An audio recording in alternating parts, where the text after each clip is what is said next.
Films with the scent of potpourri, films we commit to memory. Crossing the felt ropes, watching from home on my TV, looking at all my eyes can see. They tell me I view obsessively. Hello and welcome to The Obsessive Viewer. We're a movie and TV podcast that covers a specific topic, be it genre, trope, movie, or show each episode. You can find more of our work at obsessiveviewer.com, and while every episode will always be free, if you'd like to support what we do here and get bonus content, you can become a patron at patreon.com/obsessiveviewer, where we have tons of bonus audio content, including TV and book reviews, immediate reaction movie reviews, Patreon potpourri episodes, movie commentary tracks, and much more. I'm your host, Matt Hurt, and with me today is, of course, Tiny, who you can find on Letterboxd at ObsessiveTiny, and our recurring co-host and creator of themoviestate.com, who you can find on Twitter at themoviestate, Ben Sears. How is it going this evening, gentlemen? Wonderful. Nice. Tiny, how's it going with you? Yeah, it's going awesome. Thanks. Nice.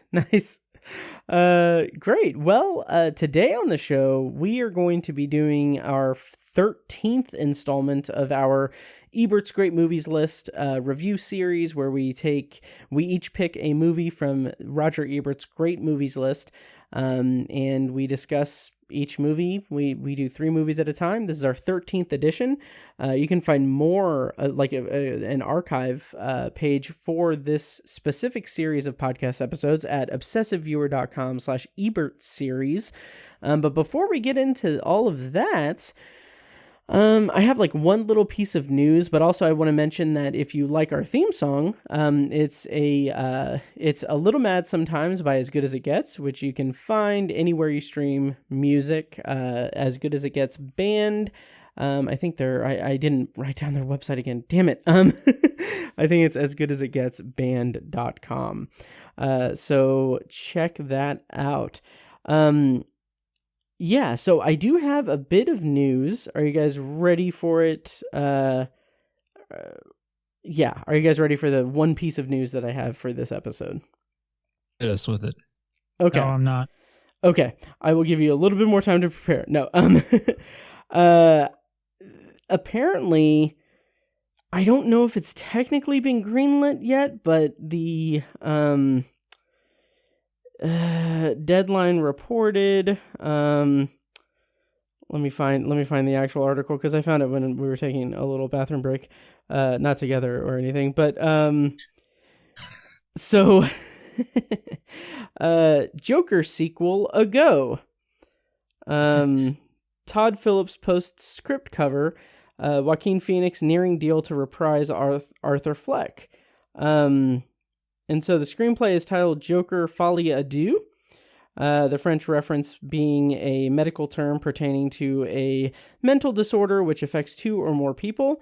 Also, Folie à Deux was the title of a Fall Out Boy album. Anyway, what do you guys think about the prospect of a sequel to Joker? And are you guys interested or excited, or where do you land on this news? Hard pass. Tiny? Yeah, I'm not really very interested in it either, unfortunately. Yeah. And I liked it.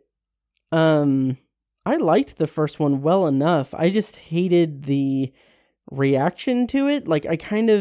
It's one of those things where, I mean, it's a ripoff that wears its ripoff on its sleeves. Yeah, I am kind of curious which Scorsese movies Todd Phillips will rip off of this time. Yeah. I feel like Todd Phillips and Joaquin Phoenix got kind of lucky. Mm-hmm. And people embrace the shit out of that movie, like you're saying. Mm-hmm. Like it's, I don't understand the huge enthusiasm for the movie. I thought it was good. I liked Joaquin Made Phoenix. $1 billion. Yeah, God, it's just been. I don't understand why. Won the Golden Lion Award at the Venice Film Festival. Mm-hmm. Insane. Yeah. So I think a sequel is going to be a massive failure. Yeah. Best Picture My thought. nominee, Joker, which I still think about that video of that chode guy bitching about Parasite winning Best Picture and how how he like it's the Oscars, they should have given it to an American movie like Joker or 1917. Which is not an American movie. Yeah. Yeah, idiot. But yeah, I don't know. I'll reserve judgment for the final movie when or if ever it comes out. But yeah, I just thought that was kind of interesting. I don't know. And anything is possible with DC. I don't know what they're doing. I liked the Batman. I'm glad we're getting a second The Batman, but I don't know. Like, it's just so weird that they have kind of embraced this completely sort of insane insane kind of just like throw whatever at the wall and see what sticks kind of plan. Yeah, it's a little silly. Speaking of upcoming movies that we're not excited for, Matt, I thought that you were going to bring up this news story that Variety broke earlier today. Julia Garner has been offered the role of Madonna in an upcoming biopic. I saw that, and because I know we've talked about our distaste for musician biopics. Yes. And that one is probably at or near the top of the list of ones that I will not want to see. Yeah, even with her casting, I don't care. Yeah. Tiny, what do you make of this news? I'm not as averse to the music biopic movies as you guys are. There are plenty of issues with them for sure, and they're not like Oscar winning movies or anything, but yeah, I don't know. Rami Malek won Best Actor in Bohemian Rhapsody. Yeah, but what other Oscars did that movie win? Best editing. Which is really such a such a just. It was a joke. That's ridiculous, right. I remember that now. Yeah. Some of the editing was awful in that movie. Yeah. But and it's that class. It's that not classic, but it's the recent formula where if you have a gay character that dies, you're going to win a bunch of Oscars. And so that I count that one as a fluke. I don't know. We'll see. Renee Zellweger also won Best Actress for Judy. That's right. I forgot about that. So I'm putting my foot in my mouth, but I don't know. I don't know. I we'll see. Julia Garner's awesome. So yeah. Oh yeah. And here in a couple weeks we're getting Elvis, which still I literally cannot overstate how little interest I have in that movie. Yeah. I only kind of do now because I've heard it's a train wreck. Yeah. Yeah. I mean, I might still see it, but I probably will see it. But yeah, no, I'm just really not interested in it. I have low expectations. Yeah. Yep. But I don't really have a segue for this, but yeah, do you guys want to just go ahead and get into the Ebert's Great Movies thing? Because we got 3 movies to talk about, and I feel like these are going to be some interesting discussions. Do you guys have any other new business before we dive in? Not me. Nice. Tiny, anything? Nope, I'm ready to go. All right, cool. And so I will go ahead and play the jingle for our Ebert's Great Movies List segment or series. So here we go. No name is more synonymous with film criticism than Roger Ebert's. Even now, my voice is reaching millions throughout the world. Millions of despairing men, women, and children. People say, do film critics have too much power? For those who can hear me, I say, do not despair. We can help a movie. We can help a movie by sharing our enthusiasm. we can't necessarily hurt a movie that is destined to be a big hit anyway. You, the people, have the power to make this life free and beautiful, to make this life a wonderful adventure. And then Roger Ebert gets up. What I find very offensive and condescending about your statement is nobody would say to a bunch of white filmmakers, how could you do this to your people? Democracy, let us all unite! All right, and of course the concept for our Ebert's Great Movies List series is that Roger Ebert had a collection of essays of over 300 movies that he deemed as great, and I will read the quote that is attributed to Mr. Ebert. Here we go. The quote is, "One of the gifts a movie lover can give another is the title of a wonderful film they have not yet discovered. Here are more than 300 reconsiderations and appreciations of movies from the distant past to the recent past, all of movies that I consider worthy of being called great." And of course, each segment or each edition of this review series on the podcast, we each pick a movie from the list, and then we talk about them. So we have 3 movies here, and what we do is we go chronologically by release date. And this episode, we've got Dr. Strangelove, or How I Learned to Stop Worrying and Love the Bomb, from 1964. And then in the next one we have is Persona from 1966, and then The Godfather from 1972. And of course, if you want to skip around, check the show notes for the timestamps and everything. And so let's dive into Dr. Strangelove. I actually have a clip from the trailer to play to bring us into that. So let me go ahead and play the clip from the trailer, and then Tiny, we can have you introduce Dr. Strangelove since it was your pick. So here's a clip from the trailer of Dr. Strangelove. Dr. Strangelove. Or How I Learned to Stop Worrying and Love the Bomb. A moving picture. I shouldn't tell you this, Mandrake, but you're a good officer and you have a right to know.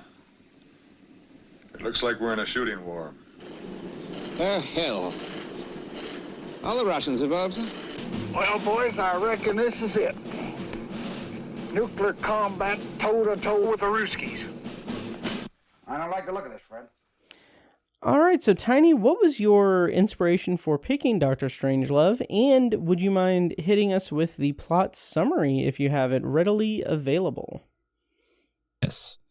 The plot summary is an insane American general orders a bombing attack on the Soviet Union, triggering a path to nuclear holocaust that a war room full of politicians and generals frantically tries to stop. Nice. I picked this movie because I'm a huge Stanley Kubrick fan. He's one of my top 5 favorite directors. And this might be, I haven't seen all his movies, but this might be his most unique movie. This is one of the only comedies he ever made, maybe the only comedy he ever made. It's probably one of the first. This is kind of guessing, but it's probably one of the first kind of satirical movies that ever really broke big. Also, I mean, it's kind of the first of its kind, and maybe the best of its kind. And I've seen the movie a handful of times, and I've always appreciated the comedy of it, the filmmaking, the writing, the acting, everything about it is just a really, really good time. Most of the time Kubrick kind of makes you think or hits you with some really wacky philosophy or, wide camera angles, and it's disturbing sometimes. It's all kinds of different things. And I feel like Dr. Strangelove sits apart from a lot of those other movies that he makes. And he's one of the best filmmakers ever. So I was excited when this was on the list, and I really wanted to pick it. So, yeah. Nice. I will say, in terms of satire, definitely The Great Dictator predates this. So just wanted to say that. Yeah. But yeah, I agree. It is a very unique Kubrick movie. Ben, what are your feelings on Dr. Strangelove? Yeah, it's I was definitely going to say before you said it, Tiny, that this definitely feels like an outlier amongst Kubrick's filmography. I mean, especially knowing the little bit that I know about Kubrick and how he was as a filmmaker, I can't imagine that this is the same guy that made Dr. Strangelove, because it's just such a tonally different movie from, The Shining or even Paths of Glory, which we've already talked about, or 2001. But maybe this is sacrilegious, but I think this might actually be my favorite Kubrick movie. Oh, wow. I mean, of course, the artistry and everything about 2001 is just undeniable. I'm not going to argue with that. But I guess I'm just like preternaturally drawn to comedies, and this is one that I keep wanting to come back to over and over again. Nice. And it's interesting. I kind of have, I'm kind of somewhere in the middle here. I really appreciate Dr. Strangelove. I really enjoy it. I think that the comedy, the satire of it is just very unique. Like my Letterboxd review was, the satire is lovely yet horrifying. The way Kubrick and the cast inject dry, ordinary dialogue given completely straight during a crisis is a treat in and of itself. But also showing the absurdity of government agencies in general while attempting to avoid catastrophe is some shining social commentary, no pun intended. And that's kind of what I like. There are a few scenes that are like just outwardly hilarious. Like I cracked up at the you're gonna have to deal with the Coca-Cola company line. Like that is an all-timer. Like I kind of forget about that line whenever I revisit this, but I just find Dr. Strangelove to be such an interesting movie because of its satire, because of the way that it deals with a very serious subject matter during an era where that subject matter could be in the backyard, that could be a realistic situation. And what I find even more enthralling or interesting doesn't necessarily have much to do with the movie itself, just the fact that this movie was, I don't remember the details of this piece of trivia, but basically this movie was inspired by a book which was also being adapted or was the inspiration for the Sidney Lumet movie Failsafe, which came out the same year, had very similar plot, and they are just two completely different movies, obviously.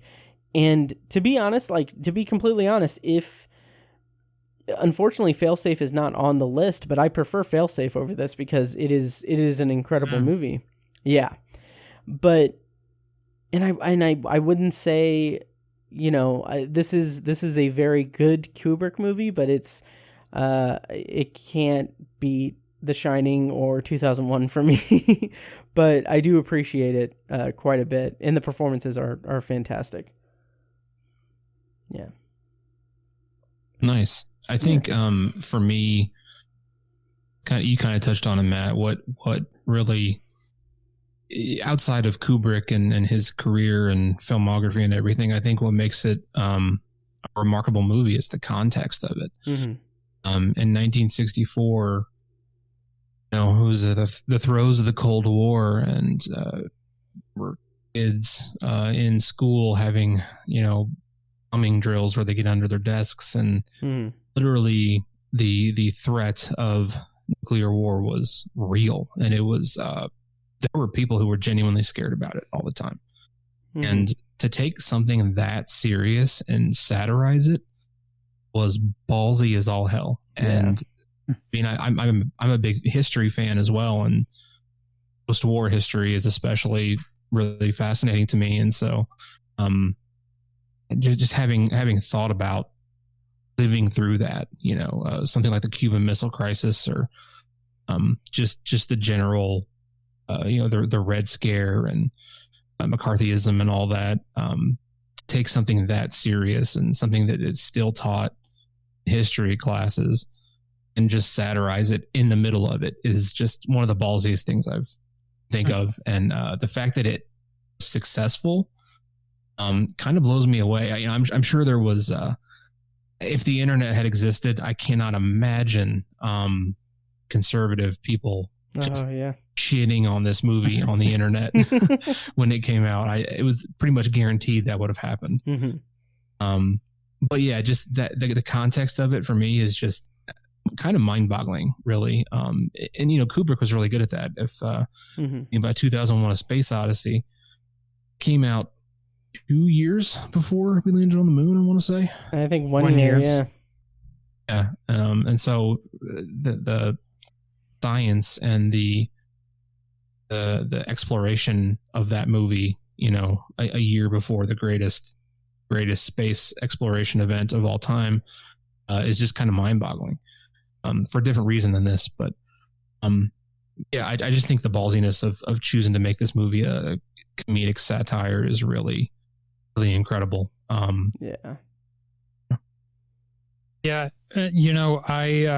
think for people of our generation who grew up after Dr. Strangelove had come out and had kind of run its course already, I think I had already kind of known this movie just by some of its most iconic imagery. Like, obviously, there's the general or lieutenant or whatever, King Kong riding the bomb like a Bronco or whatever. Mm-hmm. I knew that when I was a kid. I don't remember how, but I knew that was like a thing that was satirized or ripped off or whatever, or referenced. And then the War Room, that's such an iconic set. I can understand why, but I just remember seeing, anytime a movie or a TV show wanted to do some kind of fictional situation room or a panic room or whatever where the government was involved, it looked almost exactly like the War Room in this movie. Yeah. Oh yeah, absolutely. Right. And Kubrick's choice to shoot it in black and white and that kind of like monochrome, just the cinematography therein is like, it's gorgeous. It's absolutely gorgeous. Especially the War Room set. And even like there are moments, and I think that I probably mentioned this when we talked about Paths of Glory as well, but I think with Paths of Glory, I talked about how it likely set, if not directly influenced Sam Mendes with 1917 in terms of filming the trench warfare stuff. It at least set like the example for how to film that kind of thing. And I feel like that same principle or idea is present in Dr. Strangelove when you have the firefights outside of the general's office where he's hunkered down and everything. I like watching that. It really like that over the shoulder handheld style that's ground level at eye level from the people operating the guns and everything, the shaky cam aspect of it. I'm like, oh my God, like Spielberg, Saving Private Ryan, like directly like reference, like there are scenes that feel like in Saving Private Ryan are direct homages to like the exact shots that Kubrick did in this movie. And I don't know, I think that there's a bigger statement to make. And this is not a hot take or anything. This is not something that anyone hasn't thought or said before. But Kubrick, man, I mean, like his body of work has so much far-reaching influence on the craft of filmmaking and on the medium of film that it's just staggering to me. And that's something that I take away from pretty much any time I see a Kubrick movie. And Dr. Strangelove is no different. And I've seen this movie several times before. It's just very striking. His relationship to war is really intriguing because three of his biggest movies, Paths of Glory, this, and then Full Metal Jacket. And those are three different wars too. World War, I guess you can count, but yeah, it's fascinating that he went back to that. He drew from that well three times. A lot of filmmakers don't make, at least I'm not that I can think of, 3 war movies. I'm sure there's some out there, but that's not common really. That is kind of an interesting something interesting to note. Have you guys really seen Peter Sellers in many other performances? I think this might be the only thing I've ever seen him in. Honestly, I don't think I have really either. No, I don't think I have. Okay. I think, didn't he win an Oscar for being there, I want to say? I have no idea. That's a good question. I'm not sure. I mean, he was, pretty much the other thing that I know him from is from all of the Pink Panther movies, and I've never seen any of those, so. Right. He was nominated for Best Actor for being there. I don't know that he won. He was also nominated for this, for Best Actor. Okay. Didn't remember.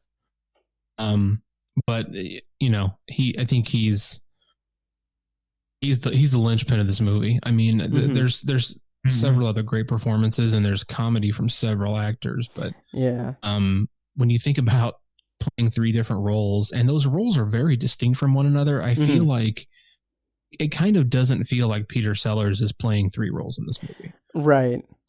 Which is an insane statement, because they just feel so different and unique from one another. And then you add in the fact that he improvised most of it, Stanley Kubrick is famously or infamously a perfectionist. And have a lot of actors do literally 100 takes of some scenes. And as an improvisational comedic actor, I just cannot imagine that must have been so taxing and arduous to do. But it doesn't show in the movie at all. It all looks so organic. His performance just seems so genuine and really, really incredible. I'm kind of blown away by Peter Sellers. I want to see who he lost the Oscar to this year. For this movie. He did win a Golden Globe for being there, so that's something. Okay. And I think interesting. He was in Carol for Another Christmas, a kind of TV movie play on A Christmas Carol, written by Rod Serling. He was also in Lolita. Okay, I don't remember him. I've seen Lolita. I don't remember him in that. I wasn't crazy about that movie, and it was a long time ago, though. Yeah, I don't think I've seen him in really anything else. Peter Sellers lost Best Actor to Rex Harrison from My Fair Lady. Oh, okay. Which it's been a long time since I've seen that movie, but I hate that movie. Oh, really? But yeah, I mean, I think if I had seen this movie before the internet, I don't know if I would have been able to tell that was all Peter Sellers. That's how good it is and how different it is. But I also think that Sterling Hayden is just as incredible. Not Sterling Hayden, George C. Scott. Yes. Yes.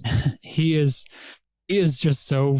I think he kind of gets the funniest bits in this movie, at least to me.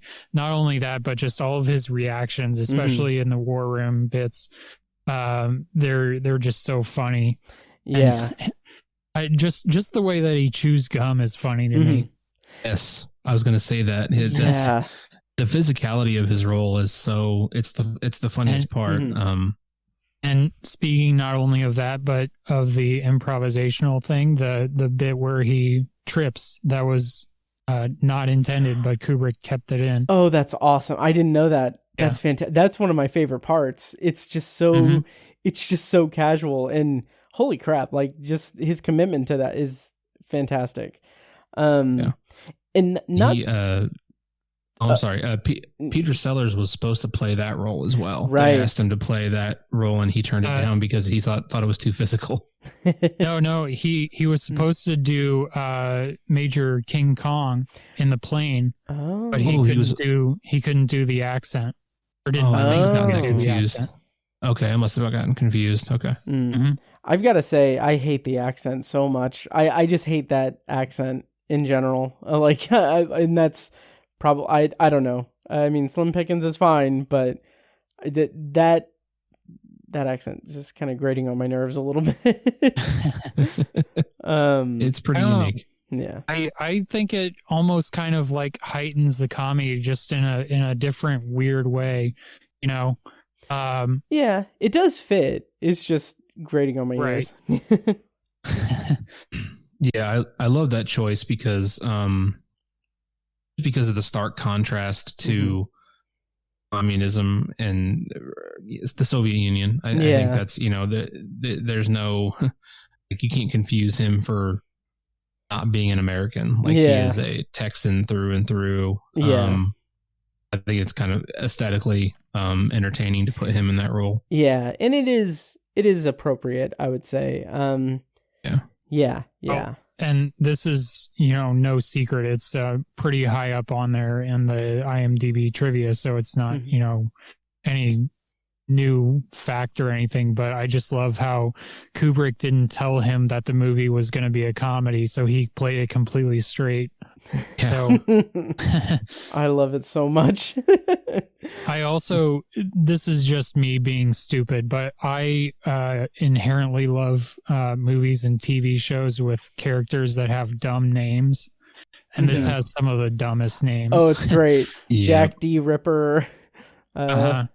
Colonel Backguano. I'm forgetting what Peter Sellers' president name is, but that's another funny one. And then the Air Force Base is Burpelson Air Force Base. Yeah. There's a General Faceman. Just I love it. Yeah, me too. I agree. Oh yeah.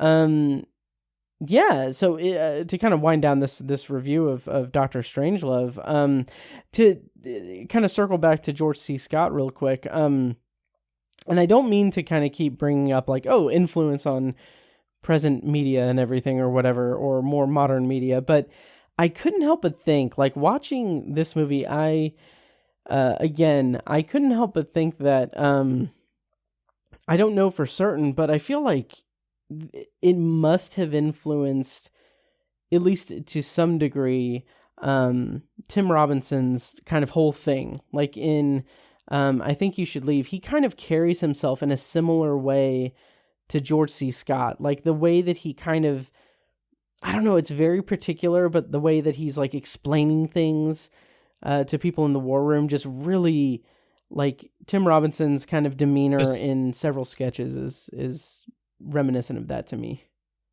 Yeah, I can kind of see that. He's like always got his arms flailing around. And, jumping up and down. And, yeah. You can see that. Yeah. So I don't know, just a little anecdote thing. Any kind of wrap up thoughts for Dr. Strangelove or How I Learned to Stop Worrying and Love the Bomb? No, I don't think so.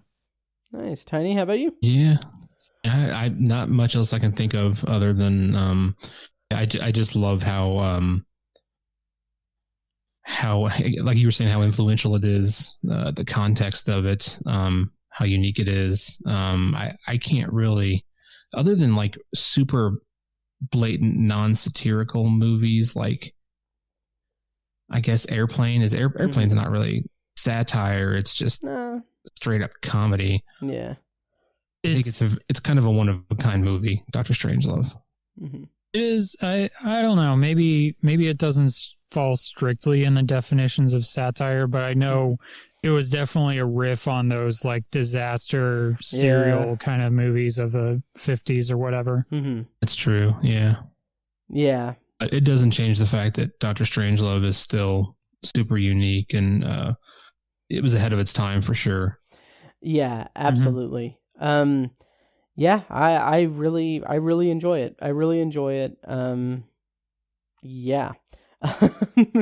So let's go kind of around the horn. What's everyone's rating out of 5 stars? And do you give it a thumbs up or thumbs down? And finally, would you put it on your own great movies list? Tiny, since this was your pick, do you want to get us kicked off with your ratings, thumbs, and great movies list?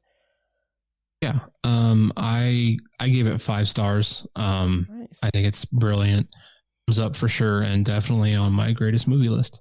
Nice. Ben, how about you? Yeah, also 5 stars, also a thumbs up. I'm kind of surprised that we're not all doing this, but I know I would put instead of this, I would put our generation's Doctor Strangelove, which is Don't Look Up. God damn it. Oh, Matt, I'm no. sure that's what you were going to say, right? Yes. Oh, man. No, thank you. Yeah, this definitely would be on my great movies list. Nice. Very nice. So I rated it 4.5 stars. Even though I liked it probably the least of the three of us, which is not saying much because it was by a very small margin, I would give it a thumbs up, obviously. But honestly, I think, I mean, yeah, it's tough. It's tough to determine if it would be on my great movies list or not, because sitting there without, or sitting there, that's a movie that's not on the great movies list is Failsafe, which I said earlier in this episode, I feel is a superior movie to this, because it is just incredibly tense. And I mean, it's not like the comedy of Doctor Strangelove is brilliant. There is no denying that at all. But I feel like Failsafe is just a more indicative movie of the time. And yeah, I think that I prefer it over that, so I would put that on the great movies list. Interesting. Instead of this, yeah. I haven't seen that one. Yeah, I've seen Failsafe as well. It was a fantastic movie. I really liked it. So I don't besmirch that at all. That's a good choice. Nice. Well, the other thing that we haven't said is that, like, this is our third Kubrick movie that we talked about so far, and there's still a lot to go. Oh yeah. So, I don't know. I guess it just depends on how much Kubrick you want to have on your list. Yeah. True. Yeah, that's true. And that was a little bit of a factor in that kind of roundabout way of kind of excising it from the list for me. Because, I mean, we have Paths of Glory, we have 2001: A Space Odyssey, and others that I can't think off the top. Is The Shining on it? The Shining's on it, yeah. Yeah. Okay. Yeah, so, I don't know. I think Failsafe is the superior movie for my taste. Okay. Yeah. Yeah, so shall we move on to the next movie? Ingmar Bergman's 1966 movie Persona.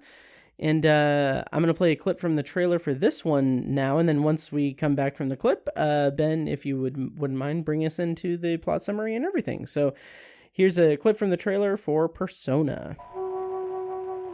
In these words, the leading film critics of Europe have honored Ingmar Bergman's new film, Persona. Persona is a knowledge, a terrible knowledge of our loneliness, our estrangement, our inability to reach one another. It is a confession of our fears, of man, of failure, of death.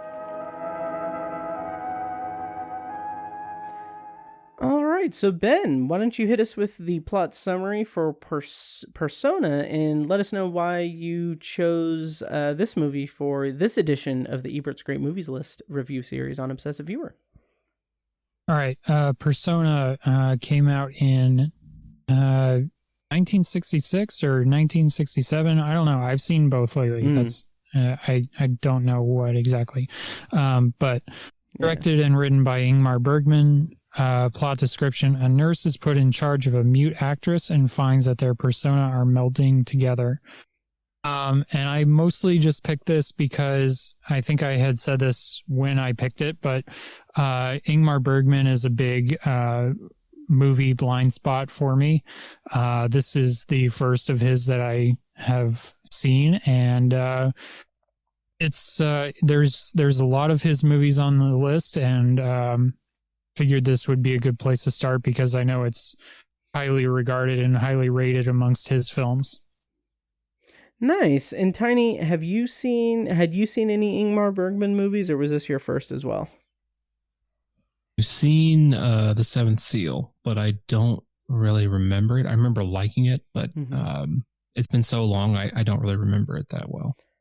Nice. This was my first Bergman movie myself, and yeah, I've always wanted to see several of his movies, and I even have the big Criterion Blu-ray set, the cinema, or like Ingmar Bergman's cinema, that I have yet to crack open, even for this. I watched this on HBO Max.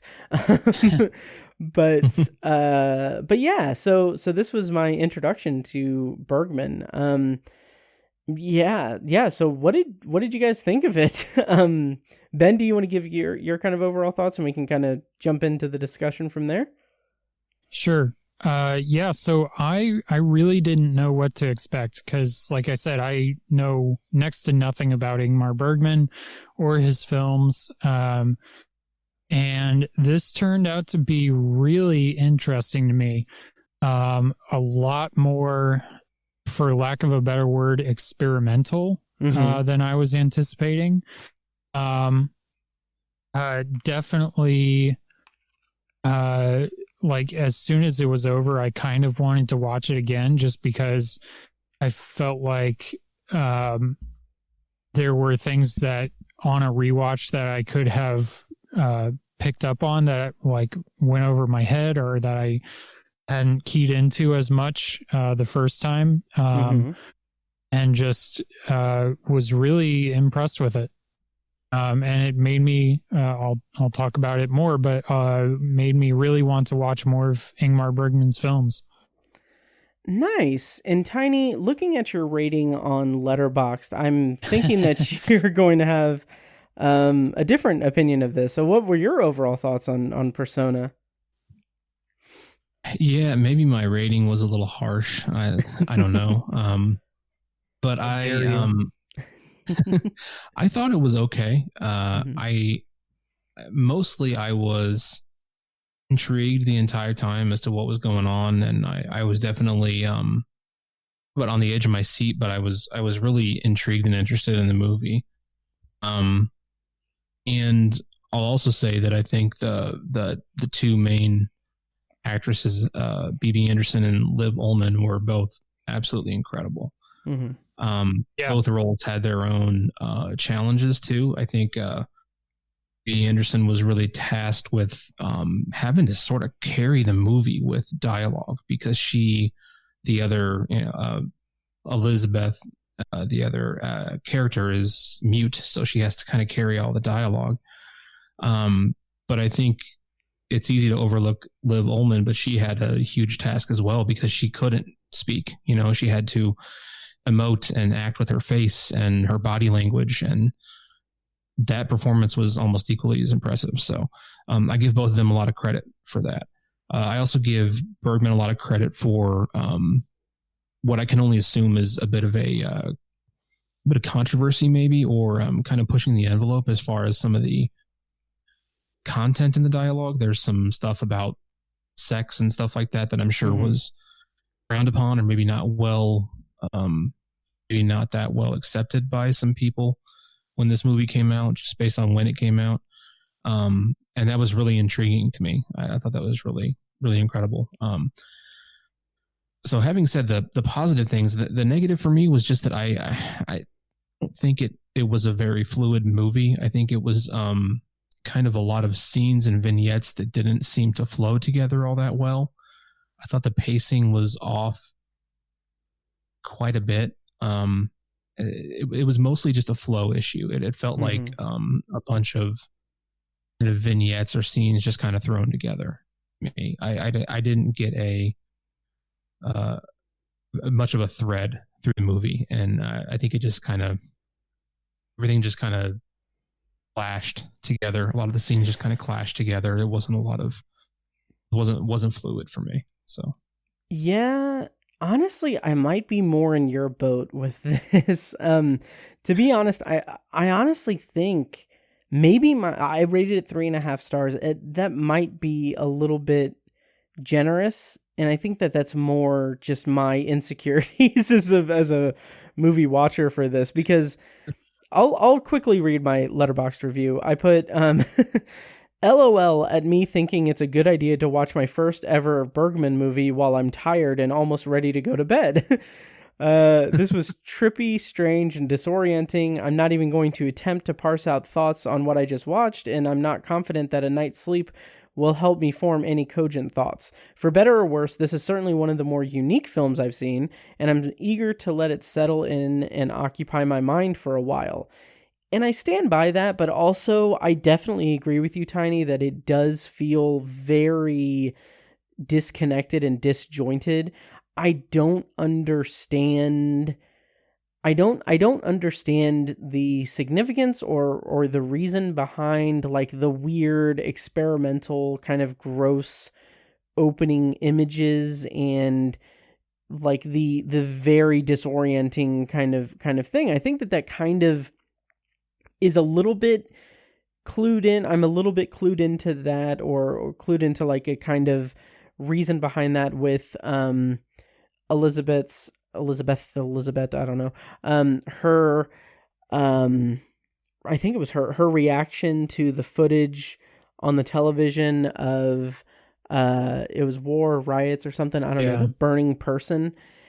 Like I can kind of understand that. Like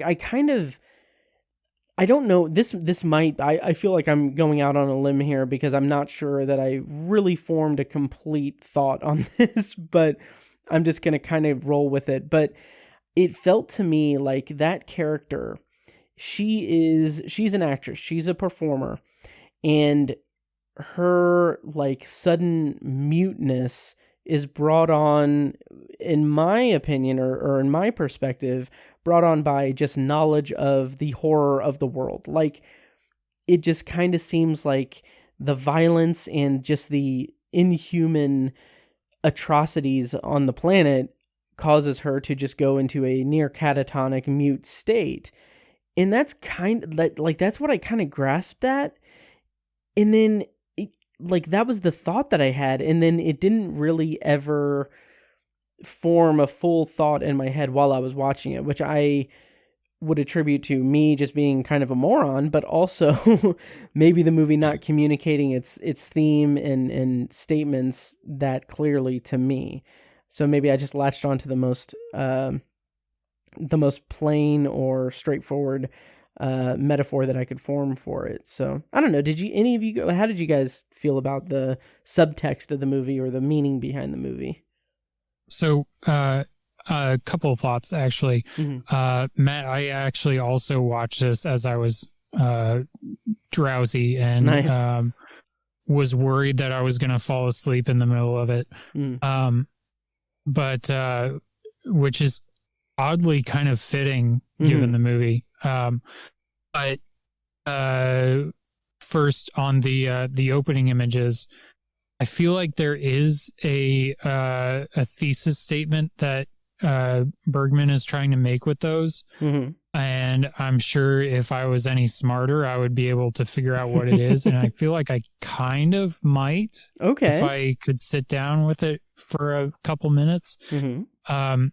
But I was actually really drawn into it because of that, because nice. they were all of those images even if they didn't necessarily connect together very fluidly, they were all just visually so striking and so visceral that I was just instantly hooked and brought me into the movie.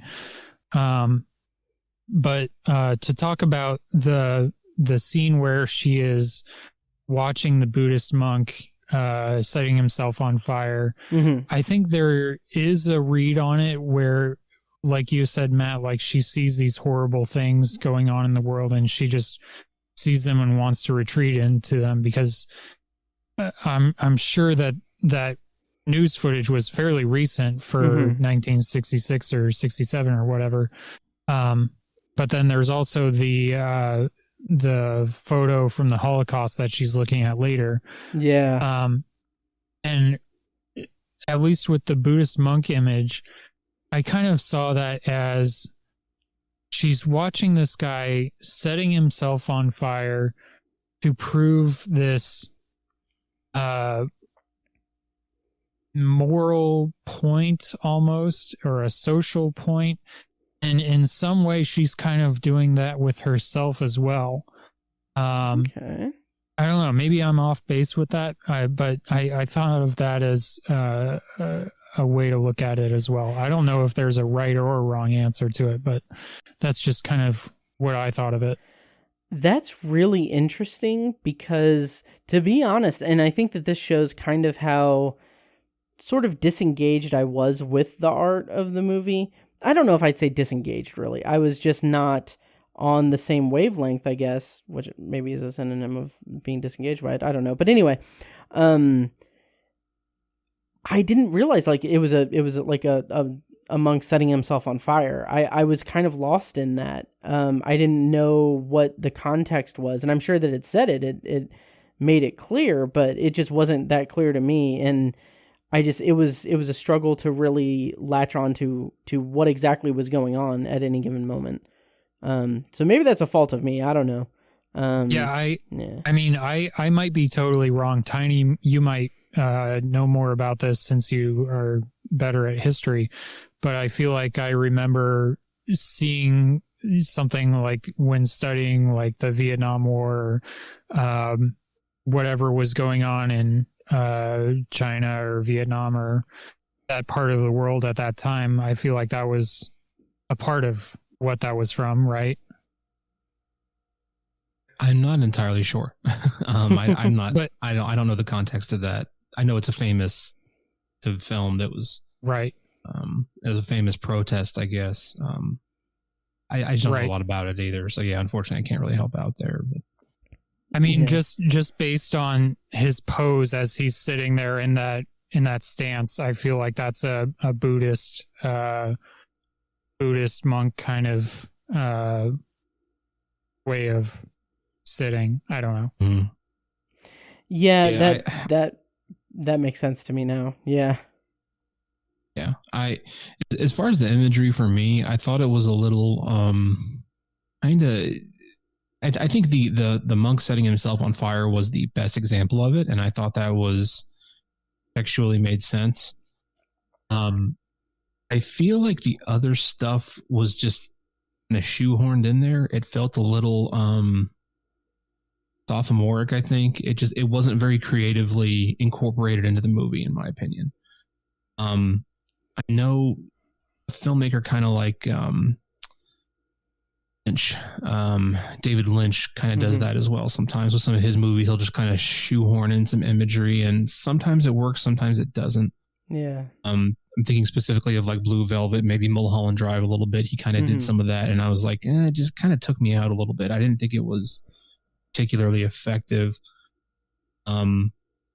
Almost seems a little, maybe this is kind of harsh, but it seems a little lazy to me. It's like, well, I want people to be sickened, so I'm just going to show them something sick. And it's like, no, that's not really, I don't know if that's creative or not, but I wasn't particularly keen on that strategy. Especially the opening scene, I was just like, what's going on? Like, I was not on board with that. Yeah, I feel like it leaves it too open to interpretation, in my opinion, and too ambiguous.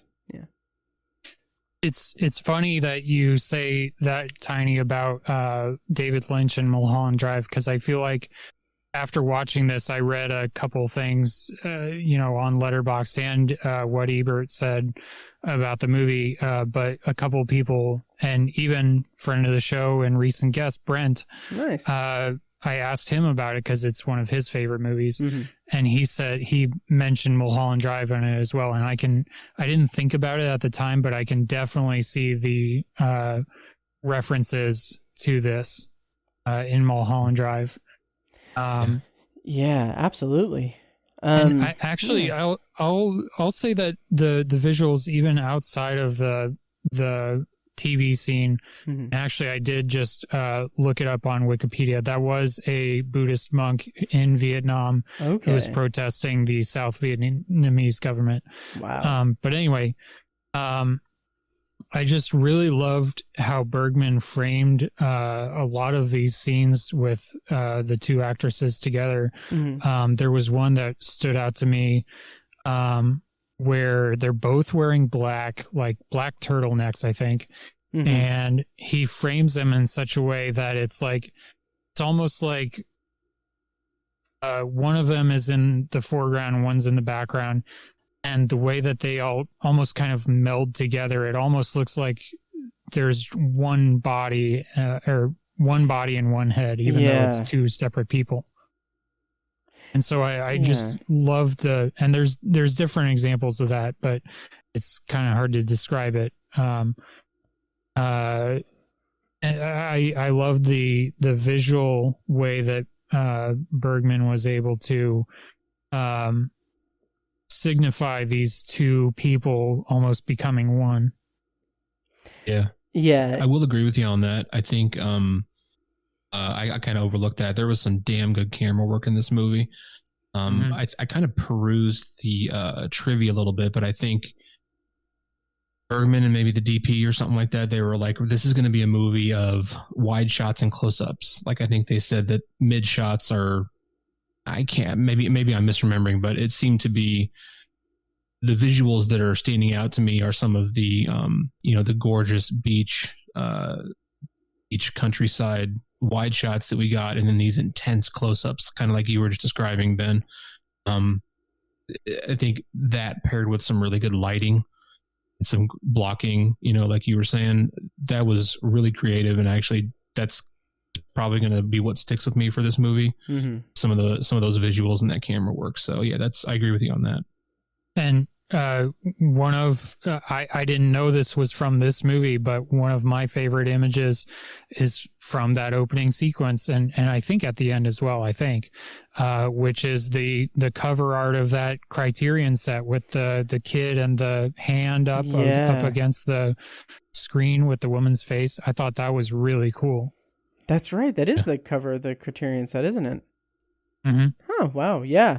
The imagery is really interesting and unique and everything. And it's funny, like bringing up Mulholland Drive, that's very similar. I wasn't making that connection. Interestingly enough, while watching it, I was making the connection to some similarities to Celine Sciamma's Portrait of a Lady on Fire. In particular, the scenes where they're running on the beach, I was like, whoa, that looks exactly like what she did, would later go on to do. Celine Sciamma did with Portrait of a Lady on Fire. I don't know. Maybe I was just grasping. That's interesting. Yeah. I mean, I feel like there are a lot of movies that reference this or are indebted to this. I can't think of too many off the top of my head, but just any kind of I don't know if psychological horror or psychological thriller would be going too far, but kind of in that same vein, what is it? Is it Single White Female where the roommate tries to become the other one? Yeah, something like that. I'm not familiar with that. I don't know. Yeah. And again, I'm sure there are tons more that owe themselves to this one. It's interesting that these 3 movies we're talking about tonight are 3 incredibly influential movies. Mm-hmm. Yeah. That's pretty neat how that kind of falls together. All three of them are wildly different from each other. Yes. Oh yeah. Yeah. One thing when I was watching this, was kind of thinking of it just popped out of my head. The Soviet movie we watched for this, Solaris. Oh, Solaris, yeah. It made me think of Solaris a little bit as well. And someone, I can't remember who it was someone remade it with George Clooney in the 2000s. Was that Soderbergh? Soderbergh, yeah. Yeah. Yeah. I would be curious to see someone remake this. Especially someone like maybe like Alex Garland or like Darren Aronofsky. Oh, interesting. Or Danny Boyle. Ari Aster. Oh yeah. I think there could be some interesting. Could take this concept, which at its core is really intriguing, and just kind of run with it and a modern version of this movie. I think that could be really cool. You know, it's funny. There's an essay on the Roger Ebert website where they kind of look at specifically 2019 horror movies through the lens of Persona, and one of the ones that they mentioned was Midsommar. Oh, interesting. And Jordan Peele's Us. Mm-hmm. So Jordan Peele would be interesting to see him make this movie, remake it. Yeah, I think there are a lot of movies that owe themselves to this. Like I said, that feeling of duality and mirror images of someone, or psychological manipulation type of movies. Because I think it's interesting that the actress Elizabeth, like she seems so helpless, and yet the ways that she exerts this power over Alma is really interesting to me. It didn't go where I thought it would go several times, and I thought that it was really interesting. Yeah, with just a few exceptions, she's almost completely in control the whole time, and it's just by just not saying anything. Yeah, absolutely, and I definitely agree with that. There was something about it that this is teetering on maybe spoilery stuff, but I'll be safe. But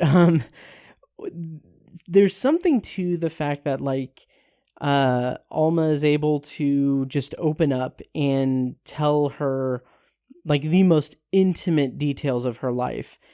And again, this is my kind of Neanderthal brain trying to piece together the jigsaw puzzle of Persona into something that my pea brain can understand.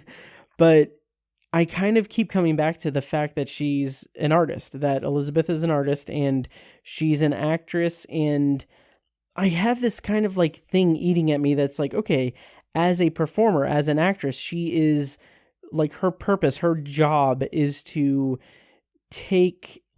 observe people and observe human behavior, distill that into something where she can not necessarily emulate it or anything, but to present it to an audience. So her control over Alma is that she has this power that she doesn't need to speak about, or she doesn't need to speak or anything.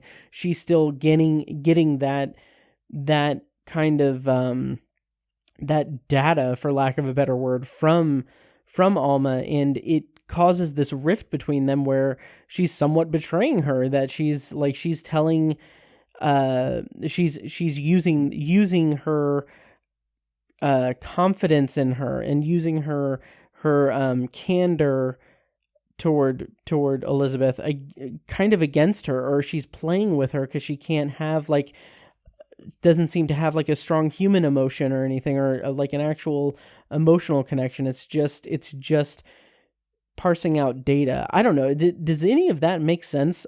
Or am I way off the mark? Because again, I don't know. Yeah, that's an interesting point. I looked into it more than I did. I think one thing that also kind of bothered me, maybe, or just kind of threw me off, is I didn't know. I feel like these two women were on this retreat for a clinical reason, and it was supposed to be a form of therapy, and obviously it was therapeutic for Alma. And she's sharing all these things, like you said, and her performance was just incredible in those scenes. But I feel like there was very little attempt to do any kind of I don't know what the word is, like psychology or some clinical treatment. It didn't feel like there was any treatment there. I don't know if it was just old school, like, oh, you just need to get away for a while. I don't know if that was the theory behind it or whatever, but it just felt no. I guess that's not necessarily important to it, but it that was, in my opinion, part of the thread being lost, and part of the disjointed nature of the movie is that the onus for the trip just felt kind of lost after a little while, and I don't know, it was just kind of weird. That's sort of a nitpick, I guess, and I can't necessarily criticize it for that because there was so much good acting and so many interesting scenes there, but it just felt like the thread got lost, and that was kind of part of it. Yeah, I think it just boils down to, I don't think that Bergman is really interested at all in exploring why she is not speaking, or how she got this way, or how she can fix it. I feel like that would be the lazier version of this movie, for lack of a better word, because it's, when it all comes down to it, it's a character study of these two women and how they, where am I going with this? How they are essentially kind of the same person, I guess. Does that make sense? Yeah, they kind of are, if not reflections of each other, they're kind of they're like yin and yang. Yeah, almost. they're kind of symmetrical, and I think that's depicted pretty well in the kind of visual of that. What was it, like the turtleneck scene? Yeah. So I think that makes sense. Yeah. I think yin and yang is kind of perfect. I also feel like the lazy version of this movie would have made the two of them eventually become lovers. Yeah. Which I feel like I've seen 100 other times. And I'm glad that it didn't go there. Me too. Mulholland Drive. Yeah. Yeah, I agree. I think I think that would have been did you say lazy or cheap or whatever? I agree. I think it was good to avoid that, because it'd just be too easy. Yeah. And I thought for a second there's like one or two moments where I thought that maybe that's what was going to happen, but they pulled away at the last second. Yeah, me too. Right. Yeah. Okay, so should we kind of wind down this review of Persona? Kind of, if we have any other thoughts before we get into ratings and lists and everything. Any kind of straggling thoughts for Persona? Quick question. Did either of you guys see Bergman Island from last year? Movie? No, I heard great things, but no, I didn't see it. Okay. I was just curious because it's about an island where Bergman wrote and shot a number of his movies, and I feel like this one might have been on that island. I don't know for sure, but it's not. You don't have to be a Bergman expert or really know anything about him. It's about more than that, but just curious. Yeah, the official tagline for Bergman Island: you don't need to be a Bergman expert or an island expert, but you'll love this movie. But no, I heard really great things about that movie, but I just didn't get around to it. Yeah, it is really good. Yeah. Tiny, do you have any parting thoughts on Persona? Yeah, I feel like I kind of ragged on it a little bit, but I do think it's a really highly influential and it's a good movie. I'm glad I watched it. I might watch it again sometime, and it's something I would recommend to certain people for sure. So I don't want people to think that I think it was a bad movie by any stretch. It like I said, it held my attention really well, and I was really kind of on the edge of my seat sometimes as to what was going to happen next. So nice. I don't really have any parting thoughts for Persona. I appreciate it. The weirdness and disjointedness of it didn't really connect with me, but I do feel like there is stuff in the movie that I could kind of haphazardly latch onto, and I feel like the more that I let this movie ruminate in my mind, and if I revisit it down the road, I feel like it's a movie that will kind of grow with me, and I'll kind of key into things that I missed the first time around. So I can't fault the movie for that. I can't say that I disliked the movie. It's just that I didn't connect with it too strongly, and I feel like there's just a lot that I was missing, and that's a fault of me as a viewer and not the movie as a movie.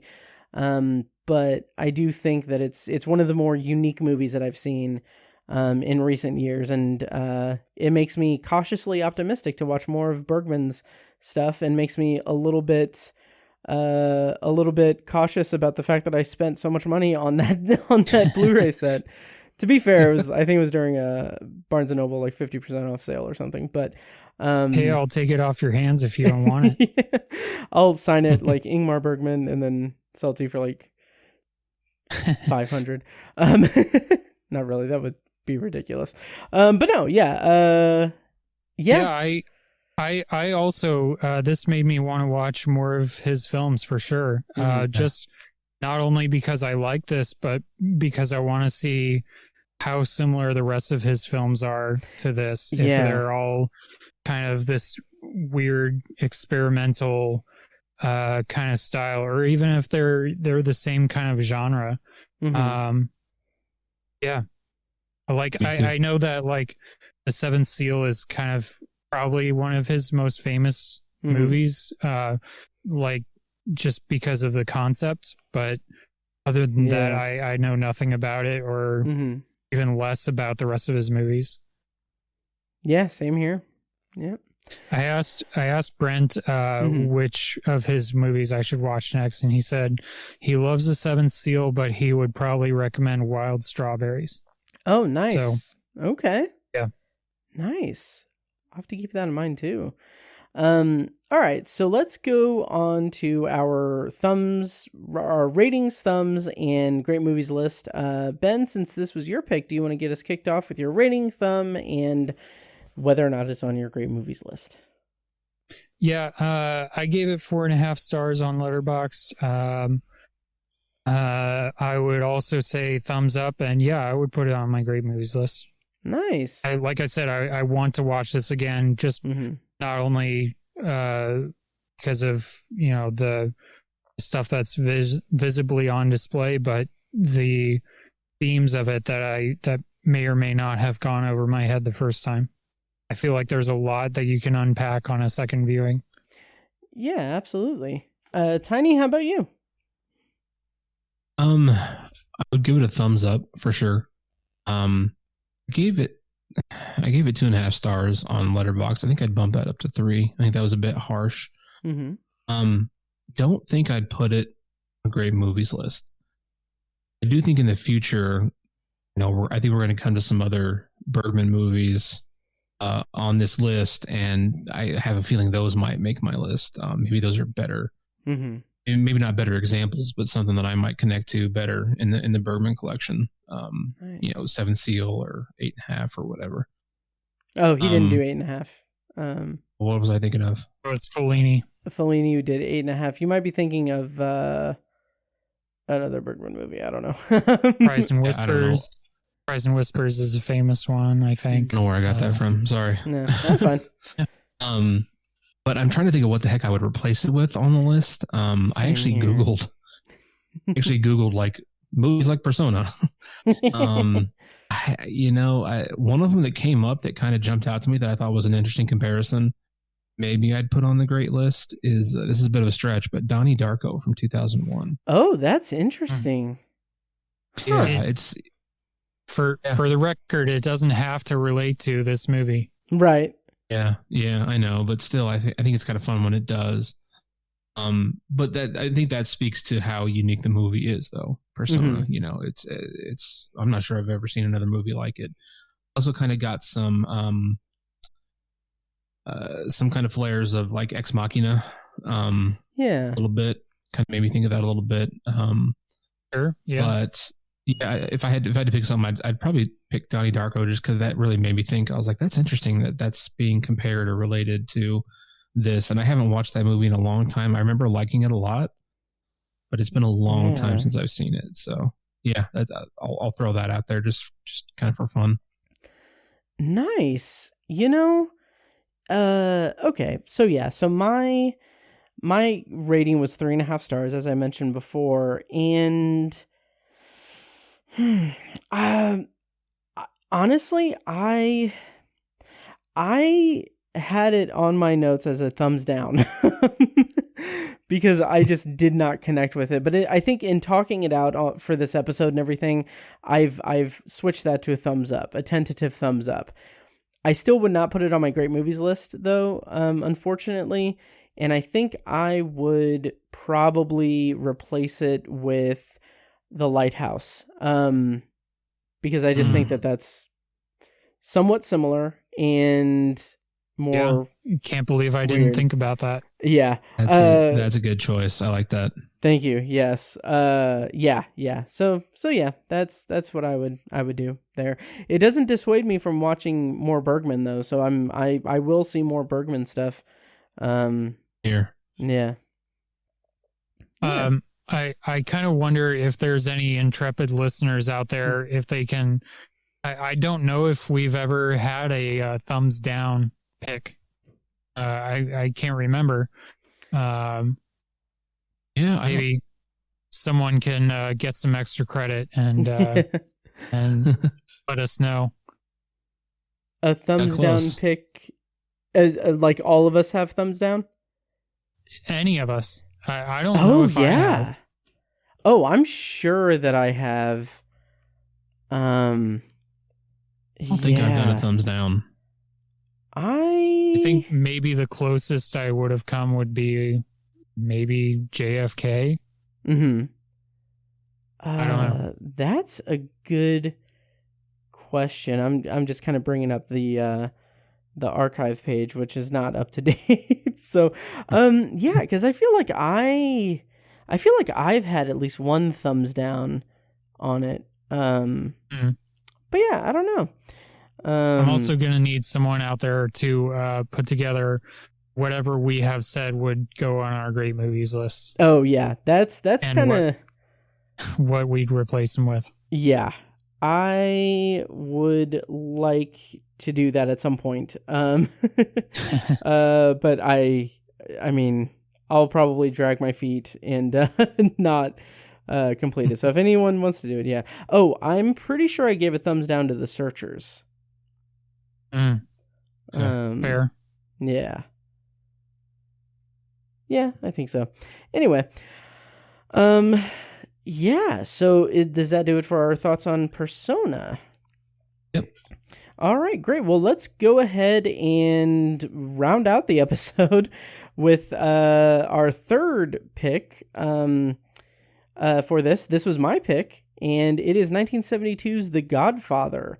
I'm going to play a clip from the trailer, and then we will kind of get into our discussion of The Godfather. And real quick, do you guys need a break or anything? I'm good. Good. Okay. All right. Well, yeah, here's a clip from the trailer for The Godfather. I never wanted this for you. Freedom, you're my older brother, and I love you. But don't ever take sides with anyone against the family again. Ever. Michael, do you renounce Satan and all his works? I do renounce it. Don't ask me about my business, Kate. Is it true?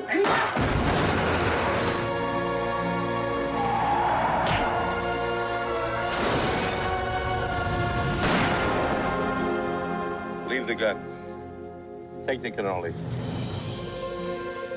So, The Godfather came out in 1972. It is one of the most iconic movies of all time.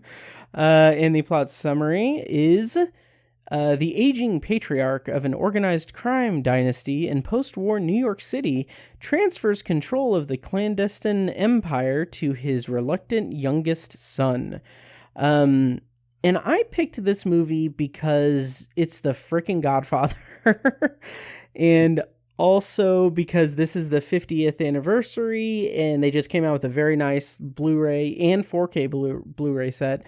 And they had the 50th anniversary screenings across the nation in theaters, and I got a chance to see it in theaters in Dolby Cinema recently. And I mean, I was floored by it all over again. I really, really love this movie. And I have a couple of anecdotes before I throw it to our discussion and everything, but I have 2 Letterboxd reviews that I wrote for it, and I just want to kind of talk about them.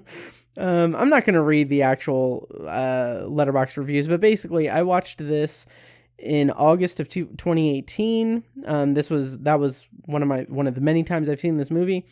And then I recently watched it again in February in the theater and everything. And what I found really funny was that I'm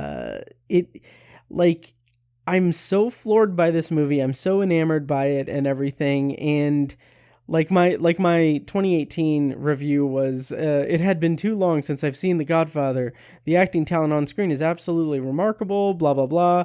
Just very, very glowing platitudes and everything. And then my tags revealed that I watched it at work on my phone. And I just thought that was kind of funny. But no, this is a masterpiece. It's an absolute masterpiece. I love it. This is a movie that I first saw in, I believe in high school. And it was a movie that I didn't quite get the appeal of. I liked it because it was I was a movie snob, and it was like, oh, you're supposed to like The Godfather. But as I grew older, I kind of really started to appreciate the family dynamic and the reluctant protagonism, I guess, of Michael Corleone, and how, because it paints such a dark and grimy picture of this crime syndicate, and it does it with such a flourish of family obligation and this connectedness through quote unquote family that hasn't been replicated in the 50 years since, save for the Fast and Furious franchise.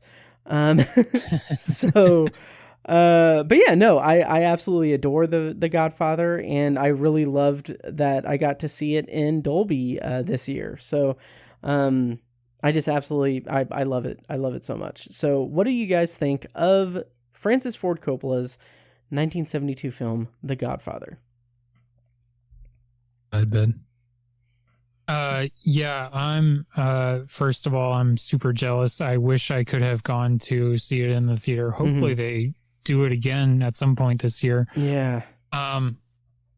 As for my history with it, I don't know. I know for sure that I watched it my freshman year of college, and I feel like I had seen it, like on TV, because I feel like it was on TV relatively regularly, or cable TV, and I would check it out every once in a while there. But I know for sure that I saw it in full, like uninterrupted, in college. Nice. And I mean, of course, loved it. Of course, I had known about it before I had ever watched it. All the quotes, all the, the Brando performance, all the imagery, I knew a lot of it before watching it in full. And I remember watching it and it finally clicking and being like, oh yeah, I understand that. But I mean, kind of what we talked about with like 2001, like what can you say about The Godfather anymore? That hasn't already been said and written about and all of it. It's a masterpiece. It's one of the greatest movies ever made. It's hard to find any faults with it, really. I also know that this is one of my dad's favorite movies of all time, and possibly one of my mom's as well. I haven't really talked with her as much about it, but I know like one of my dad's favorite quotes, if not his absolute favorite quotes in any movie ever, is "Leave the gun, take the cannoli." Mm-hmm. So I always get a little giddy whenever that line comes up. Nice. Yeah. In just I mean, again, we've talked to death about this. The world, the influence of this movie is immeasurable, and the longevity of it in terms of being an icon of film really is just undeniable as well. And it's something that just really, it's hard to put into words exactly, but it's one of those ubiquitous movies that even if you haven't seen it, you're at least aware of its stature and even most, if not all, of the plot elements of it. And it's a movie that it just really stands the test of time, I think. And it's interesting because kind of similar to what I was saying when we did Psycho the last time or the time before or a few times ago. It's a movie that just really just, I mean, first of all, I mean, it's undeniable its influence on mafia films and gangster movies and everything. It kind of laid a foundation for that, because previous to that, I think that, gangster movies were very, very cheap and kind of B-movie kind of stuff. This really got into a nuanced kind of emotional look at it. And there's so much out there to read about and watch just tangentially related to The Godfather. Like, I've been listening on Audible to Take the Gun, Leave the Cannoli, a book about the making of The Godfather. And then Paramount Plus has the Offer limited series that I haven't watched yet and I've heard mixed things about, but it's all about the making of The Godfather. And I love that it has this endurance that over half, like, it's now half a century old, and it is one of the pillars of American filmmaking and of film in general. So I don't know. I love it. Nice. Yeah. Tiny. Sorry, yeah, Tiny, go ahead and tell us what your experience is. Sure, yeah. My history with the movie started, was probably too young to watch it. I think I was like 12 or 13 maybe. Mm-hmm. They had released like some kind of VHS edition of it, and my parents got it, and they were just starting to kind of let me watch rated R movies, and nice. I'd heard about it, never seen it, and my parents were like, fine, you can watch it. And, it didn't resonate too much with me because it's a long movie. It's 3 hours long. Yeah. And it's really not much of an action movie. There's a lot of violence, obviously. Tons of, I kind of forgot about that in this watch through, how much violence there is in the movie. Mm-hmm. But there's tons. It's just mostly people talking, a lot of talking. And so as a 12 or 13-year-old, it didn't resonate as much with me. But then I think it was 2012, they did a remaster of it for a Blu-ray edition, I think. Mm-hmm. I think that was 2012. I think it was a 40th anniversary. Okay. And I bought that Blu-ray and watched it, and it kind of solidified it for me again. But really, watching it over the weekend this time really just was kind of blown away by how great this movie is. Kind of like echoing what you were saying, Matt, how it's almost like people can't analyze this movie anymore because it's kind of the pinnacle of American cinema. It's at the top of so many lists.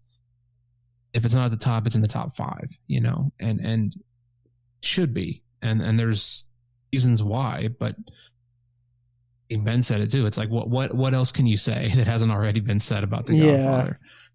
I think it's interesting to explore why it's so weird, and it's also why it's such a uniquely American movie. I think that's what kind of helps elevate it. Obviously, there's so many things that help elevate it because it's got a fantastic script, great camera work and visuals, legendary performances. It has all those things too. But I think the idea of this family immigrating to America and bringing their own values from the old country, but still Americanizing those values. That's kind of the story of the American immigrant. We're a nation of immigrants, so we're all. I think everyone who watches this movie feels a connection to it in that way. Now we don't all become parts of a crime syndicate, of course, but I think speak for yourself. I think paying homage to where you came from is a big American thing, and so the movie's just inherently American, and I think that kind of what keeps it relevant, keeps it in the zeitgeist and part of popular culture. That's kind of a top 101 analysis of why it's so famous and people love it so much. But I this watch through, I just could not take my eyes off the movie, and I didn't feel like 3 hours to me. I didn't want it to stop. I didn't want it to end. Like I wasn't like, oh, they should cut this part. In the past, I kind of had the opinion that Michael Corleone's time in Italy was really, really bogged down the movie. I thought that I used to have that opinion. Yeah, until I saw it in the theater this time. I'm like, it really isn't. It's yeah. It's terrific. Yeah. It's terrific character development for Michael. It's so good. And I'm so glad that a reversed opinion of mine on this watch through. I think the evolution of Michael Corleone is kind of astounding. He's so boyish in the beginning, and he's feels like a kid, and by the end of the movie, obviously he is the Godfather. It's really remarkable, his transformation, and this is one of his first movies too. That's the other thing that's really incredible. He was kind of unknown before this movie, so I really adore this movie, and I think before I was like, it's one of the greatest movies of all time, it's awesome, I love it, but it's this watch through, for whatever reason, give me more of a reason as to why I have that opinion, or really I felt a lot more. I had much more of a response to it this watch through. I think this is maybe only the third time I've ever seen it. So, oh wow, nice. I haven't watched it a ton. So it is an incredible movie, and I'm really curious to continue talking about it with you guys. Nice. Yeah. Couple thoughts. Sorry. Tiny, what you were just saying, I feel like this is like you can just kind of jump in and out of this movie, no problem. But Matt, what you were saying earlier about The Offer, Tiny, have you watched any of that yet? No. Okay. No, I haven't either. And I remember I watched something on Pluto TV recently, and one of the like 2 ads that would play while I was watching whatever it was a commercial for The Offer, and it was just the same shit over and over again, and it just looked awful. It does. It looks really it looks like it's it looks like it takes this weird drama. It's like, I don't know, based on the trailers I saw, it looks like it tries to make it more dramatic than it is, but it's already pretty dramatic in terms of the making of it and everything. It just seems, I'm curious to see it because it looks kind of bad. Yes, but I would, unfortunately, I would also say that I kind of do want to watch it because I would love to know as much as I can about the making of The Godfather, because I feel like that is an interesting story that I would love to know more about. Yeah. But Tiny, what you were saying about how the Americanizing of this, or the story of Americanizing these characters, sorry if I'm paraphrasing, but I think part of the magic of this movie is that is pointedly about like the American dream. Especially, you know, the first line of the movie is "I believe in America," which I love, and just how, you know, you can be the whole idea of America, especially in, what is this, like 1946 or late 40s, early 50s, maybe. The whole thing around that time was just, you can be anything you want to be. America is a place of prosperity and promise. And you can do that even if it involves, you know, murdering people and being involved in gambling and crime and drugs and everything. Yeah, absolutely. And I'm struggling to think, like, is there a movie in the 50 years since The Godfather that has depicted or set out to depict like another twisted view of the American dream, by any means necessary and everything, that has been close to the brilliance of The Godfather? Because I'm sure that there's probably something that reaches close to it, but I can't think of anything off the top of my head. Goodfellas. Yeah, that's true. Yeah. Also, R.I.P. Ray Liotta. I would say non-crime mafia movie would be something like Forrest Gump. Oh, yeah. Yeah. American Dreamish. I don't know if that's accurate, but... Yeah. Yeah. Maybe Sorry to Bother You. Don't Look Up. No, yes. This generation's Dr. Strangelove. This generation's The Godfather. Oh, Jesus Christ. Jesus. Yeah, I mean, I love The Godfather. I don't know exactly what else to say. And something else, when I saw it in high school, I did kind of want it or expect it to be more of a action thriller kind of thing, because I was a dumb teenager, and there is some of that. Like, I mean, the toll booth scene is incredible, and the montage at the baptism is iconic. Like, oh my God, brilliant, absolutely. But when I was a kid, I couldn't really, like, I don't know, maybe I didn't try hard enough to understand like the inner workings of like, okay, they don't like that family, and that family's doing this. They're starting to deal drugs, and they don't want to wait, why? But it's weird because that's me as a dumb kid. But now I'm like, oh yeah, it's a pretty easy to follow plot. Like, it's pretty straightforward. Yeah, I don't know, but I love it. It's good. It's funny how. Sorry, go ahead, Tiny. I was just going to mention quickly, I think another thing of note about the movie is that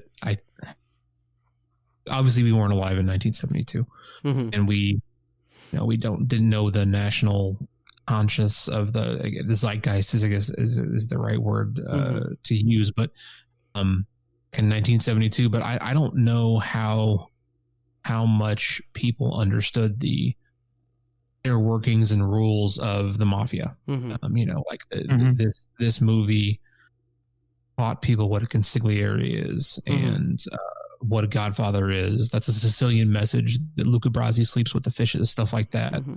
And just that, all the terminology and all the crazy stuff, all the rules of mafia. And that's all become pretty well known. I mean, it's pretty, between this and Goodfellas and The Sopranos and all the other, you know, the downfall of the Gotti family in real life, not the dramatization, all that stuff really is part of the popular culture now. People understand what those things mean. And I'd be curious to go to 1972 or to, you know, see how, obviously there were gangster movies before this, you know, like the Cagney movies and stuff like that. There was some mafia stuff before this, but this was, this transformed that. And I'm wondering how well people responded to this and followed it without that knowledge. Like, going into the movie,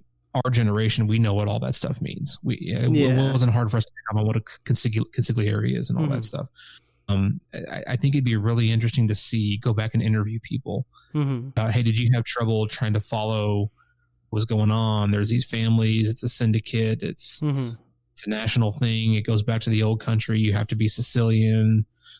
This is a consigliere. This is this. This is that. There's captains. All this crap. I wonder if people picked up on that,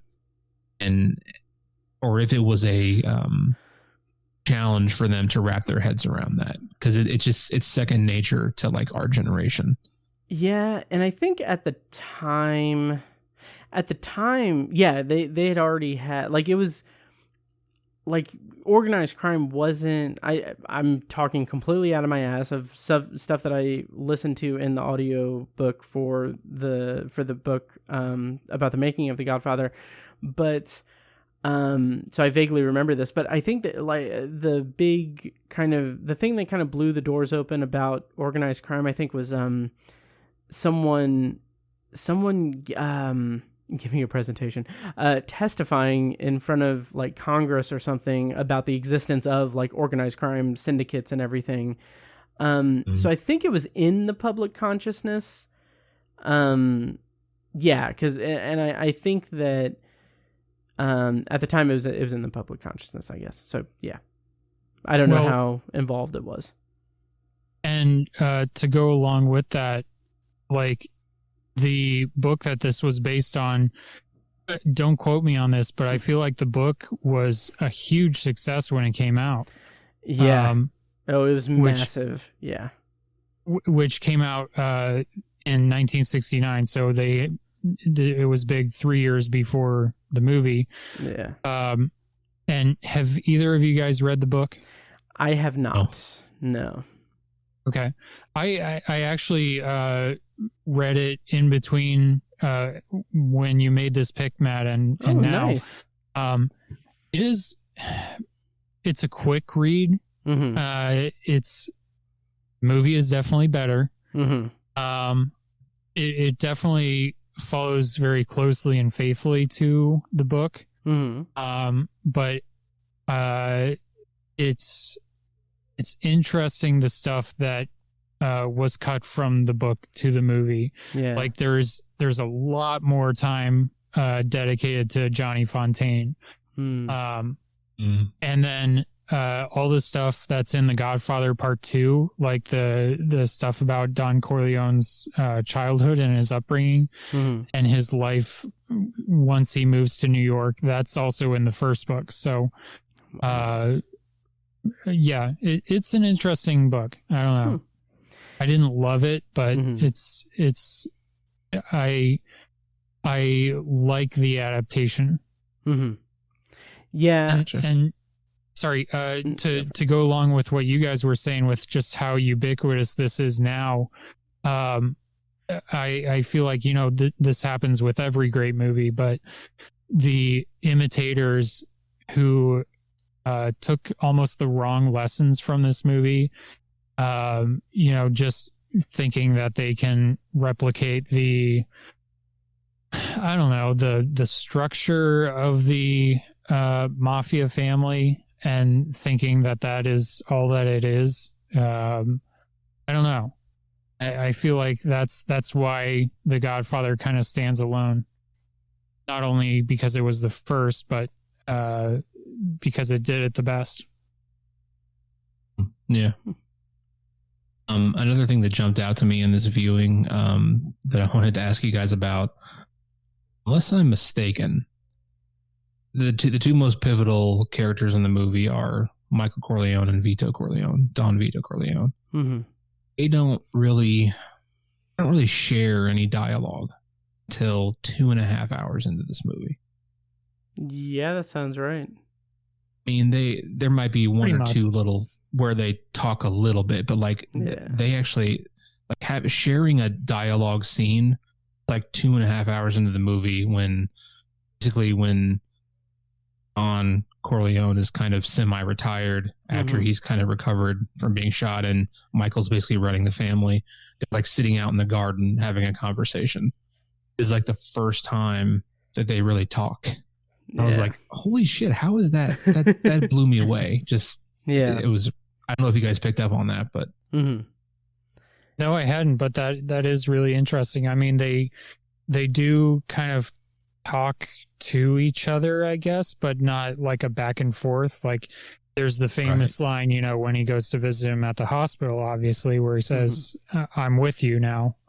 Right. But other than that, yeah, I don't think there's, and then maybe like a line or two when they're at the wedding at the opening, but beyond that, yeah, no, there isn't really much of anything. True dialogue scene doesn't happen until like 2.5 hours into the movie. I was like, oh, that blew me away. Oh yeah. Yep. Yeah, I'm trying to think of any parting thoughts. I don't really have much. I do recommend checking out that book, Take the Gun, Leave the Cannoli. Or take the gun, leave the cannoli. Or is it leave the gun, take the gun, leave the gun, leave the gun, take the cannoli. Yes. I would recommend leaving this podcast and taking the audiobook. Oh no, finish this podcast. But anyway, no, that book so far has been pretty interesting, and a lot of it kind of delves into Mario Puzo's history, and like he was like a pulp writer who was kind of just writing these kind of trashy detective stories, just to, you know, make ends meet and everything. And then like the detail that it goes into about some of the experience he had researching the book is just, it's pretty interesting. So I recommend checking that out. Because it's interesting. Also, I know Francis Ford Coppola like released, or there was a book that was the Godfather notebook that was like his notes on either the screenplay or the novel. I think the screenplay. It was like a copy of the screenplay with his notes written in it and everything. I've always been curious to get that and comb through it, but just never have. Yeah. Nice. Yeah, so shall we go into ratings, thumbs, and great movie status for The Godfather? Sorry, real quick, two things. One, this is one of the first movies that I can remember where I keyed into like creative, like artistic decisions, and it was actually given to me by my mom because she pointed out the whole orange thing and how just before someone dies, there's an orange in the scene, and that still sticks with me. Me too. How that's like it doesn't really need that, but it was just a creative decision put in there that I love. Yep. And a quick question for you guys. I was trying to think of this while I was watching this last time, but you guys have a favorite performance? Because it's so hard to pick from who. Like, obviously Brando, and then Pacino is incredible, and then, you know, Robert Duvall is great. James Caan is amazing. Even Diane Keaton is great. Yeah. Yeah. I would honestly say Pacino. Pacino, yeah, I would say Pacino. And James Caan also. Like they're two sides of a spectrum, those performances, and it works so well together. Like when James Caan's big scene happens, it's like it's amazing. So yeah, I would say those two. Nice. For me, the only answer is Marlon Brando. I mean, it's arguably the best performance of all time. I mean, I don't know what would beat it, you know. And for me, what sets it apart is his physicality and his improvisation of it. Because I think a lot of actors would have been cartoonish, trying to do the whole jowly cheek thing and voice and kind of Italian immigrant drawl that he picked for this movie. I think it would have been fumbled horribly by a lesser actor. And I also love the improvisation that he did. Famously, the opening scene where he's talking to the Undertaker guy, cat was not in the script. There was a cat on the studio, and he just picked it up and put it in the scene. That is legendary. There's some other physical things that he does that are so Marlon Brando's ability to just be natural and to just be the character as opposed to Marlon Brando acting. He's just like he's so transformative. It's really incredible.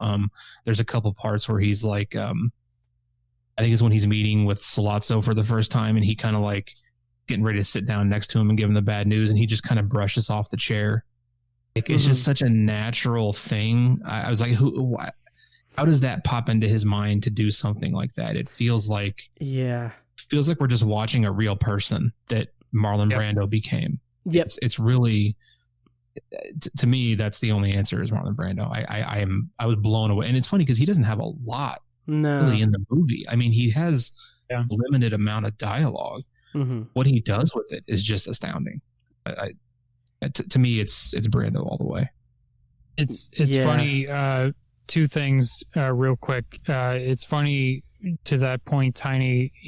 An argument could be made that he would be a supporting actor for the Oscars, but obviously he won the lead actor.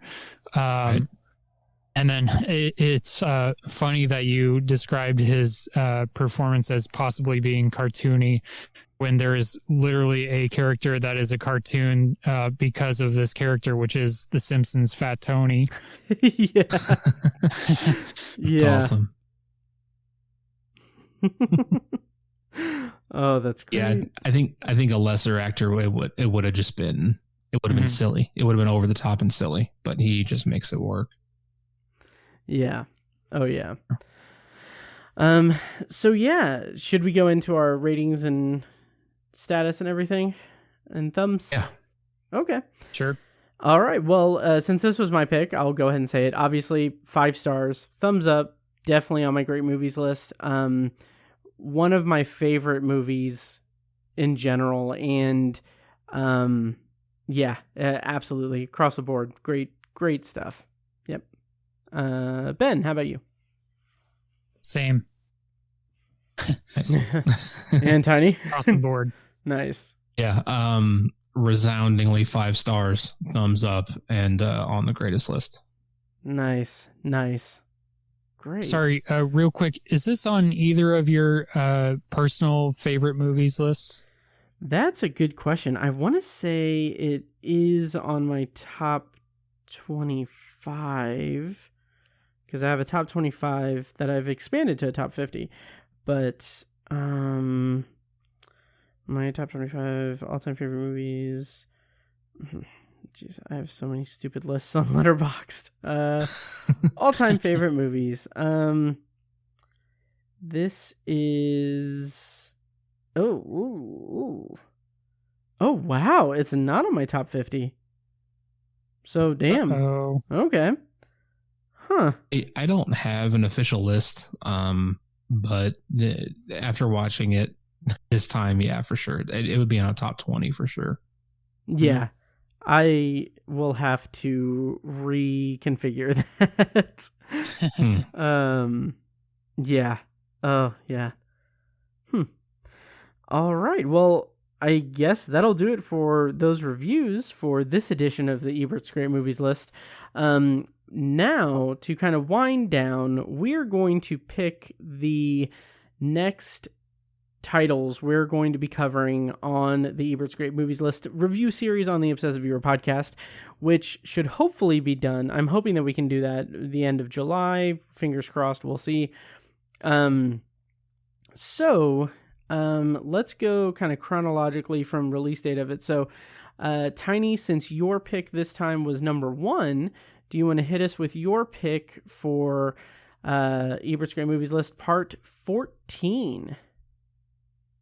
Yes, I have been kind of trending on older movies from 50s, 60s, and 70s. I did Do the Right Thing, which is 89, so that's a little bit more recent on the list. I wanted to pick a more recent movie. So I chose 1998's Dark City. Oh, interesting.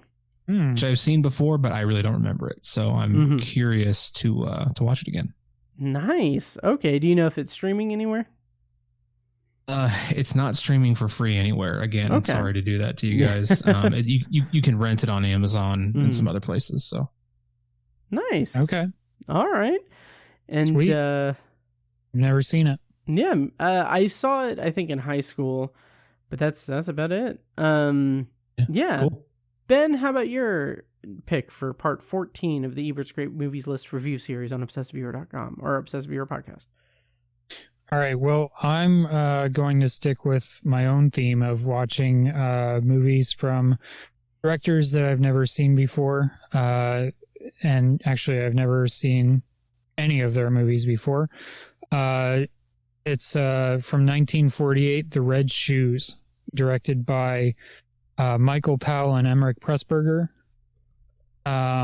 Mostly because I own the Criterion 4K. So nice. This will be my excuse to watch it.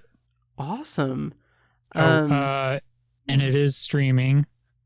One sec, let me find where exactly. HBO Max, Criterion Channel, Canopy, and Pluto TV. Nice. Sweet. All right, well, that leaves me, and to kind of continue with a theme that I've done, did The Conversation, did The Godfather, might as well do the Francis Ford Coppola trifecta and do The Godfather Part 2 from 1974. Nice. Yes, I have not seen this movie in several years, so I'm very anxious and excited to see it again and see how it fares in comparison to the original, because this is one of those movies that is, celebrated as being better than its predecessor. And considering that its predecessor is one of the most iconic films of all time, it's interesting to dive into it. And The Godfather Part 2 is currently available to stream on Paramount Plus, along with the limited series The Offer and The Godfather, and actually also The Godfather Part 3, like Coda, The Death of Michael Corleone, the new re-edited version from Francis Ford Coppola. All that's on Paramount Plus. So we will be tackling The Godfather Part 2, The Red Shoes, and Dark City in July, fingers crossed. Before we go for this episode, do you guys have any parting thoughts on Ebert or movies or anything? Anything at all? No, I don't think I have anything else to say. Great round. Another great round. Yeah, absolutely. Quick plug for the website, if I may. I was just gonna throw it to you for that. What do you got for us on themoviestate.com? Now posted. I watched and reviewed the HBO limited series Irma Vep, which I really enjoyed. It's got Alicia Vikander, and she's fantastic. I did episodic reviews of the new season of Stranger Things. Nice. Tiny, have you gotten around to watching that yet? I watched the first episode and part of the second. Okay. Nice.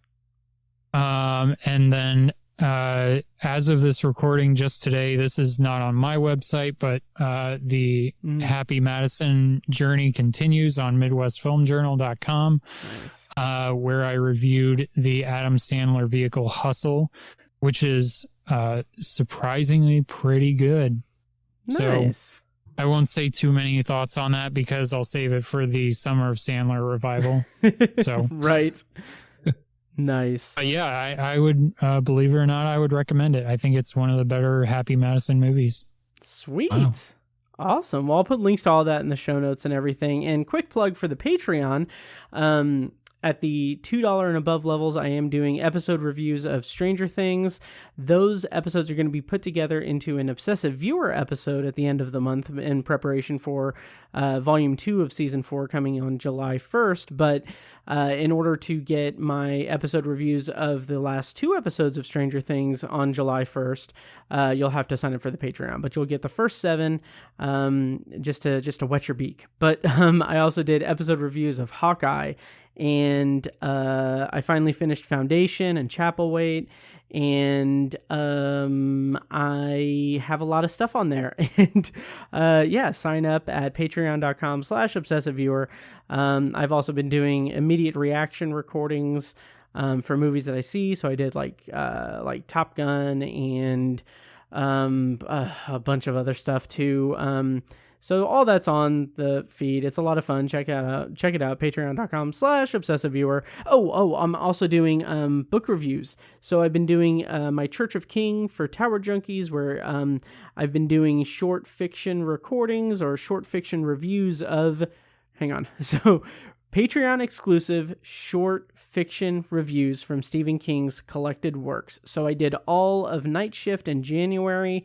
That ran about 6 hours total, covering 20 stories, each recorded individually, in depth, all that stuff. And then I just finished last weekend. I just finished my coverage of Skeleton Crew, which was done in 6 parts, about 6.5 hours worth of audio, 22 stories covered on that. So all of that's on Patreon, $2 and above levels. Check that out, patreon.com/obsessiveviewer. And yeah, I guess that does it for this episode. Thank you guys so much for joining me, and I'm looking forward to our next rendezvous with the Ebert list and all the other stuff we have coming up, I guess. And yeah, all right. Well, I'm going to go ahead and play us out. Just want to say once again, thank you guys so much for listening. And yeah, again, check out Patreon, patreon.com/obsessiveviewer. Yeah, Tiny, Ben, thank you guys. And we'll see you in the next episode.